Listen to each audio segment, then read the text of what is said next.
అధ్యక్ష, మూడు పార్టీల్ని నమ్మి ఓట్లేసిన ప్రజలకు ఈ బడ్జెట్ అయితే తీవ్ర నిరాశను గురిచేసింది అధ్యక్ష.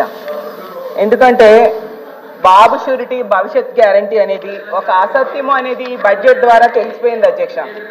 ఎందుకంటే బాబు షూరిటీ బాండ్కి లేదు గ్యారంటీ అనేది ప్రజలకి క్లియర్గా అర్థమైపోయింది అధ్యక్ష. ఎందుకంటే వీళ్ళు ఎన్నికల సమయంలో ఇంటింటికి గ్యారంటీ బాండ్స్ ఇచ్చారు అధ్యక్ష. అలాగే ఊరూరా మేనిఫెస్టో పంచారు అధ్యక్ష. అసలు వాటికి ఈ బడ్జెట్కి ఏమైనా సంబంధం ఉందా అని అడుగుతున్నాను అధ్యక్ష. అలాగే ఈ బడ్జెట్ ప్రవేశపెట్టిన తర్వాత ఏ వర్గానికి ఏం జరిగిందో కూడా ఒకసారి మాట్లాడుకుందాం అధ్యక్ష.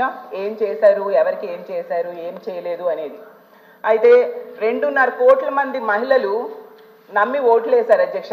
వాళ్ళనైతే మోసం చేయడం అనేది నిజం అధ్యక్ష. బడ్జెట్ ద్వారా తెలిసింది. 1,80,00,000 మంది ఆడబిడ్డ నిధి లేక దగా పడ్డారు అధ్యక్ష. తల్లికి వందనం లబ్ధిదారులకి వంచన చేయడం జరిగింది అధ్యక్ష. అలాగే ఉచిత బస్సును ఆశ చూపి ఉసూరు మనిపించారు అధ్యక్ష. అలాగే 50 ఏళ్ళు పైబడ్డ మహిళల నమ్మకాన్ని వమ్ము చేశారు అధ్యక్ష. అన్నదాతలకు వెన్నుపోటు పొడిచారు. అలాగే యువతకు నమ్మక ద్రోహం చేశారు అధ్యక్ష. నిరుద్యోగ వృత్తిని భ్రాంతిగా మార్చారు అధ్యక్ష. అలాగే దీపం పథకాన్ని కోతలతో కొండెక్కించారు అధ్యక్ష. ఉద్యోగులకేమో విస్మరించారు. అధ్యక్ష, చెప్పాల్సిన పాయింట్ ఏంటంటే చెప్పండి, కానీ వెన్నుపోటు లాంటి పదాలు వాడటం కరెక్ట్ కాదు అధ్యక్ష. అసెంబ్లీ హౌస్ లో ఇవన్నీ మాడటం కరెక్ట్ కాదు. ఇష్యూ చెప్పండి, మళ్ళీ రిప్లై మేము ఇస్తాం. నో ఇష్యూ అధ్యక్ష. దయచేసి మా నుంచి రిక్వెస్ట్. ఓకే, వీటన్నిటికంటే ప్రమాదకరమైనది ఏంటంటే మహిళల మాన ప్రాణాలను పణంగా పెట్టి మద్యాన్ని ఏరులై పారించేలా, మహిళలపై అఘాయిత్యాలు పెంచేలాగా మహిళల మీద అఘాయిత్యాలు పెంచేలా ఈ బడ్జెట్ ఉండడం నిజంగా చాలా దురదృష్టకరం అధ్యక్ష. దాని గురించి మనం తర్వాత మాట్లాడుకుందాం అధ్యక్ష. అయితే ఈ బడ్జెట్ ప్రవేశపెట్టాక దీని గురించి చదువుదామని చెప్పి పేపర్స్ కూడా తిరగేయడం జరిగింది అధ్యక్ష. అయితే కొన్ని పత్రికల్లో వార్తలు చూశాను అధ్యక్ష. కొన్నింట్లో ఇది బాహుబలి బడ్జెట్ అని, కొన్నింట్లో ఏమో పండంటి ప్రగతికి 10 సూత్రాల బడ్జెట్ అని ఇలా రాయడం జరిగింది. నిజమేనేమో అనుకున్నాను అధ్యక్ష. అనుకొని తీరా లోపల చూసేసరికి ఇదేమో బాహుబలి బడ్జెట్ కాదు అధ్యక్ష, కట్టప్ప బడ్జెట్ అధ్యక్ష. ఎందుకంటే ఆ రోజు నమ్మిన బాహుబలిని ఏ విధంగా కట్టప్ప అయితే వెన్నుపోటు పొడిచాడో, నమ్మి ఓట్లేసిన ప్రజలకు మాత్రం ఈ ప్రభుత్వం బడ్జెట్ లో వెన్నుపోటు అయితే పొడిచింది అధ్యక్ష. అలాగే పండంటి ప్రగతికి 10 సూత్రాల బడ్జెట్. సినిమా కథలు చెప్పుకోవాలనుకుంటే ఇది కాదు కదా అధ్యక్ష. కౌన్సిల్ పెద్దల సభలో కూడా ఈ రకంగా మాట్లాడడం ఏంటి అధ్యక్ష? ఎలాగండి? అసెంబ్లీలో రూల్ కాదు అధ్యక్ష, ఇది పెద్దల సభ అధ్యక్ష. అధ్యక్ష, ఇప్పుడు వాళ్ళు ఎవరో తప్పు చేశారు, లేకపోతే ఏదైనా మనం తప్పు చేయక్కర్లా, మనం కట్టగలండి అధ్యక్ష. ఇది పెద్దల సభ అధ్యక్ష. పెద్దల సభ గౌరవంగా మాట్లాడుకోవాలి. ఇప్పుడు వాళ్ళు చూసుకుంటారు, అక్కడ స్పీకర్ గారు చూసుకుంటారు, వాళ్ళు చూసుకుంటారు.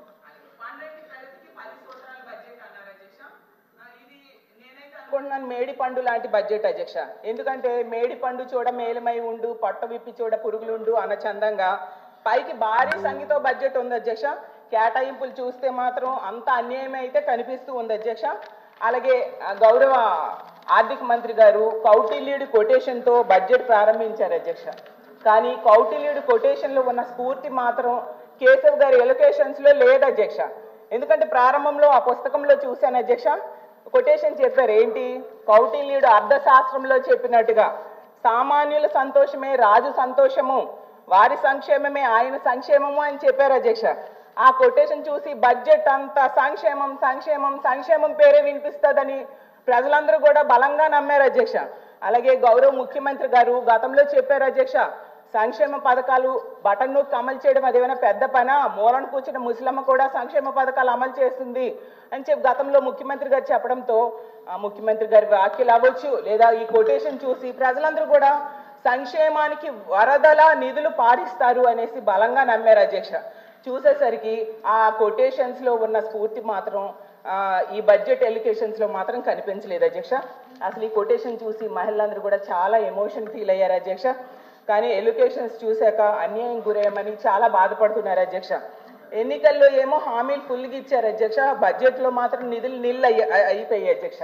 ఎందుకంటే మహాశక్తి నీళ్ళు, నిరుద్యోగ భృతి నీళ్ళు, ఉచిత బస్సు నీళ్ళు, 50 ఏళ్ళకి ఫ్యాంక్షన్ నీళ్ళు, పెళ్లి కానుక నీళ్ళు, పండగ కానుకలు నీళ్ళు, ఇలా నీళ్ళు అనేది చూపించారు అధ్యక్ష బడ్జెట్ లో. అలాగే ఇంటింటికి వెళ్ళి ఏం చెప్పారు అధ్యక్ష, ఇది ఏప్రిల్ ఎన్నికలు అయిపోయిన వెంటనే జూన్ లో మీకు మొత్తం సూపర్ 6 పథకాలన్నీ మీ ఇంటికి వచ్చి పడిపోతాయి అని చెప్పడం జరిగింది అధ్యక్ష. కొందరైతే ఎక్కడికి వెళ్ళినా నీకు 15,000, నీకు 15,000, నీకు 15,000, నీకు 18,000, నీకు 18,000, నీకు 36,000, నీకు 36,000, నీకు 48,000 అని ఓదర కొట్టేశారు అధ్యక్ష. యాడ్స్ లో అయితే అధ్యక్ష వచ్చేది బాబే ఇచ్చేది బాబే, వచ్చేది బాబే ఇచ్చేది బాబే, వచ్చేది బాబే ఇచ్చేది బాబే అనేసి ప్రచారం చేశారు అధ్యక్ష. బాబు గారు వచ్చారు అధ్యక్ష, 9 నెలలు అయింది అధ్యక్ష. ఏమి ఇచ్చారు అధ్యక్ష? తల్లికి వందనం ఎక్కడిచ్చారు అధ్యక్ష? అన్నదాత సుఖీబాబు ఎక్కడిచ్చారు అధ్యక్ష? నిరుద్యోగ భృతి ఎక్కడిచ్చారు అధ్యక్ష? ఆడబిడ్డల నిధి ఎక్కడిచ్చారు అధ్యక్ష? ఉచిత బస్సు ప్రయాణం ఎక్కడిచ్చారు అధ్యక్ష? జాబ్ క్యాలెండర్ ఎక్కడిచ్చారు అధ్యక్ష? ఉద్యోగులకు IRDA PRC ఎక్కడిచ్చారు అధ్యక్ష? ఈ రోజు ఈ ప్రభుత్వాన్ని అడుగుతున్నాను అధ్యక్ష, ఇప్పుడు మీ బాండ్లు కానీ మేనిఫెస్టో కానీ పట్టుకొని ప్రజల దగ్గరికి వెళ్ళగలరా అని అడుగుతున్నాను అధ్యక్ష. మరీ ముఖ్యమైనది సార్ అమ్మా, ఇప్పుడు ఏదైనా ఉంటే మీరు రిప్లైలు ఇవ్వండి, ఏదైనా ఉంటే మీరు రిప్లైలు ఇవ్వండి, మీరు క్లోజ్ చేయండి అధ్యక్ష. మరో విషయం ఏంటంటే, మరో ముఖ్యమైనది అధ్యక్ష, మద్యం అధ్యక్ష. వీళ్ళు క్లియర్ గా రాశారు అధ్యక్ష, మద్యం ద్వారా 2025-26లో ఆదాయము 27,097 కోట్లు మద్యం ద్వారా ఆదాయం పెంచుతాము అని చెప్పారు. అంటే గత సంవత్సరం 21,900 కోట్లు లిక్కర్ అమ్మకాల ద్వారా ఆదాయం అధ్యక్ష. అంటే 24-25 ఇప్పుడు అంటే 5,797 కోట్లు మద్యం ద్వారా ఆదాయం పెంచుతామని చెప్పడం జరిగింది అధ్యక్ష. అసలు అధ్యక్ష ఏ ప్రభుత్వమైనా మద్యం అమ్మకాన్ని మద్యం వినియోగాన్ని తగ్గించడానికి ప్రయత్నించాలి కానీ ఏంటి అధ్యక్ష ఎంత దారుణం అసలు ఈ ప్రభుత్వం వచ్చాక అధ్యక్ష. విపక్షానికి అధ్యక్ష ఒక మాట అధ్యక్ష, మైక్ ఉంది జనాలు చూస్తాం చెప్పడం కదా, మద్యం గురించి మాట్లాడే అర్హత లేదు అధ్యక్ష. సంపూర్ణ మద్యపానం నిషేధం చేస్తామని వాళ్ళు ఏం చేశారు? ఈ రాష్ట్రానికి మేము ఆదాయాలు తీసుకొచ్చాం, మేము జే ట్యాక్స్ వేసి చీప్ లెక్కలు ఇచ్చి కంటి చూపు పోగొట్టి లివర్ పోగొట్టి నర్వస్ సిస్టమ్ డ్యామేజ్ చేసే సిస్టమ్ చేయలేదు అధ్యక్ష. ఆ అర్హత లేదు అధ్యక్ష వాళ్ళకి. రేపు చెప్పండి అర్హత. మాట్లాడాలంటే చాలా మాట్లాడొచ్చు. సంపూర్ణ మద్యపాన నిషేధం పెద్దలు ఎన్టీ రామారావు గారు తెచ్చారు, దాన్ని ఎవరు ఎత్తేసారు ప్రజలందరికీ తెలుసు అధ్యక్ష. అటన్నిటి తర్వాత మాట్లాడుకుందాం అధ్యక్ష. ఇలాగే మాట్లాడుకుంటూ వెళ్ళాలి, మాటలు తోటాలు పేల్చుకోవాలంటే మేము కూడా రెడీగానే ఉన్నాం అధ్యక్ష.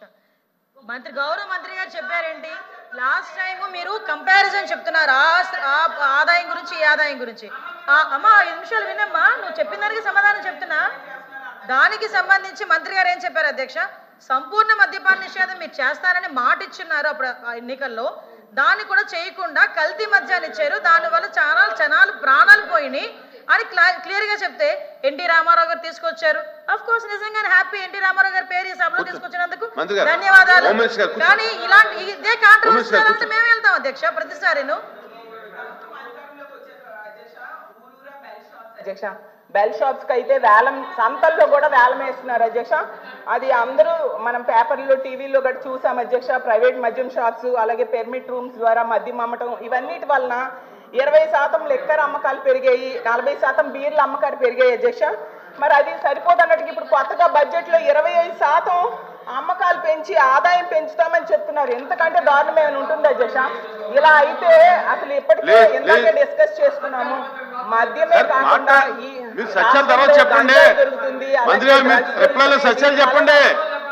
దొరుకుతున్నాయి చెప్పండి. ఆడపిల్లల మీద అఘాయిత్యాలు బాగా పెరిగిపోతూ ఉన్నాయి అధ్యక్ష. మరి ఇలాంటి నిర్ణయం ఎందుకు తీసుకున్నారు అధ్యక్ష? నిజంగా వాళ్ళకి చిత్తశుద్ధి ఉంటే ఈ మద్యం అమ్మకాల మీద వచ్చే ఆదాయం 27,000 కోట్లు 17,000 కోట్లకో 15,000 కోట్లకో తగ్గించమనండి అధ్యక్ష. అలాగే పథకాల కోసం తీసుకుంటే సూపర్ 6 హామీలను ఇచ్చారు అధ్యక్ష ఎన్నికల టైంలో, వాటికి కావాల్సింది 79,867 కోట్ల అధ్యక్ష. అయితే నా దగ్గర నోట్ చేసుకున్నాను కూర్చోండి. సూపర్ 6 పథకాలకు కావాల్సింది 79,867 కోట్ల అధ్యక్ష.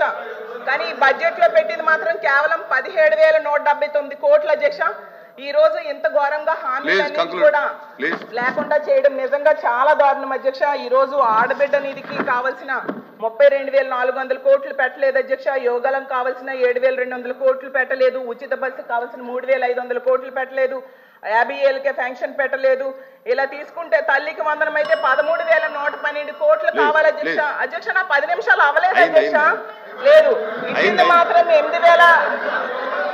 ఇది అన్యాయం అధ్యక్ష. ఒక ఆడపిల్ల గొంతు నొక్కాలని ట్రై చేయడం చాలా అన్యాయం అధ్యక్ష.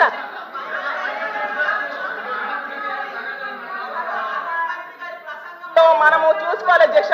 నిజంగా చాలా దారుణమైన పదజాలం వాడారు అధ్యక్ష. గతంలో ఏ ప్రభుత్వం కూడా ఇలా వాడలేదు అధ్యక్ష. ఎందుకంటే ఎప్పటికి వీళ్ళు అధికారంలో ఉన్నారో ప్రతిపక్షంలో ఉన్నారో మర్చిపోతున్నారు అధ్యక్ష. 2 నిమిషాలు అధ్యక్ష. ఏమన్నారు అధ్యక్ష? ఆర్థిక అరాచకముని విధ్వంసము అంటున్నారు అధ్యక్ష. అసలు ఆర్థిక అరాచకం అసలు ఎవరిది అధ్యక్ష? 2 మాటలు అధ్యక్ష. ఒక్క హామీ అమలు చేయకుండా 9 నెలల్లో 1,35,000 కోట్లు అప్పులు చేసిన ఈ ప్రభుత్వాన్ని ఆర్థిక అరాచకమా? కోవిడ్ లాంటి సమయంలో కూడా ఇంతకంటే తక్కువ అప్పులు చేసి అన్ని హామీలు అమలు చేసిన గత ప్రభుత్వాన్ని ఆర్థిక అరాచకమని నేను అడుగుతున్నాను అధ్యక్ష. ఓటాన్ అకౌంట్ బడ్జెట్ తో ఎన్నడూ లేనట్టుగా 7 నెలలు తీసుకొచ్చి ఈ ప్రభుత్వాన్ని ఆర్థిక అరాచకమా గత ప్రభుత్వాన్ని ఆర్థిక అరాచకమని నేను అడుగుతున్నాను అధ్యక్ష. అలాగే తీసుకుంటే ఇలా ఎన్నో పథకాలకి ఈరోజు ఓట్లు పొడిచారు అధ్యక్ష. అయిపోయింది అధ్యక్ష 2 నిమిషాలు. కాబట్టి మేము కోరుకునేది ఈ రాష్ట్ర ప్రజలు ఏనండి 10 నిమిషాలు అంటే మీరు ఇంటరప్షన్ అవ్వకుండా ఉంటే 10 నిమిషాల్లో క్లోజ్ చేద్దాం. 10 నిమిషాలు అవ్వలేదు అధ్యక్ష.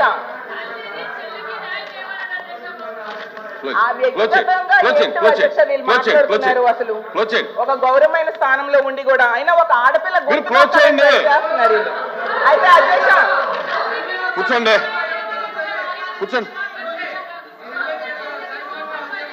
కూర్చోమ్మా మంత్రి గారు మీరు కూర్చోండి.